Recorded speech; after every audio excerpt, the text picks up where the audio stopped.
বরিশালে তেলের সংকট দেখিয়ে বাড়তি ভাড়া আদায়, ঝালকাঠিতে ঋণের চাপে যুবকের আত্মহত্যা, বরগুনায় মায়ের হত্যার বিচার চেয়ে প্ল্যাকার্ড হাতে দাঁড়িয়ে 4 বছরের শিশু, কালকিনিতে দুটি প্রাইভেট ক্লিনিকে অভিযান, 30,000 টাকা জরিমানা, বেপরোয়া কিশোর গ্যাং বরগুনায়, শতাধিক স্পটে নিষিদ্ধ পণ্যের রমরমা বাণিজ্য, বরিশালে প্রেমিকার চোখের লেন্স পাল্টে না দেয় দোকানের উপর হামলার চেষ্টা, যুবক আটক, পেট্রোল পাম্পে জ্বালানি তেলের সরবরাহ বাড়ালো বিপিসি।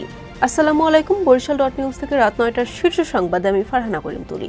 এতক্ষণ শুনলেন সংবাদ শিরোনাম, এখন বিস্তারিত। বরিশাল নগরী ও জেলার বিভিন্ন এলাকায় তেল সংকটের অজুহাত দেখিয়ে যাত্রীদের কাছ থেকে বাড়তি ভাড়া আদায়ের অভিযোগ উঠেছে। বাস, লঞ্চ ছাড়াও সব ধরনের যানবাহনে এই ভাড়া আদায়ের অভিযোগ পাওয়া গেছে। ঝালকাঠির নলছিটিতে ঋণের চাপে মিলন হাওলাদার নামে এক যুবক আত্মহত্যার খবর পাওয়া গেছে।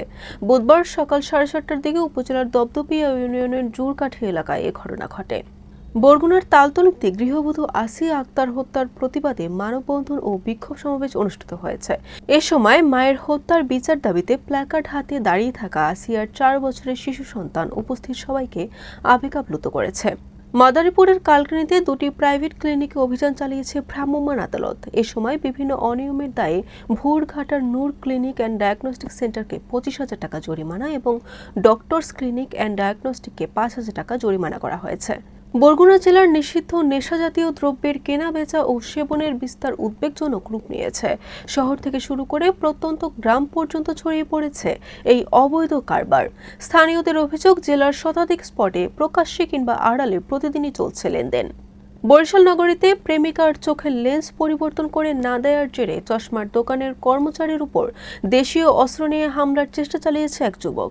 তবে কর্মচারীর উপর হামলার আগে স্থানীয় ব্যবসায়ীরা ওই যুবককে হাতে নাতে আটক করে পুলিশের সোপর্দ করেছে।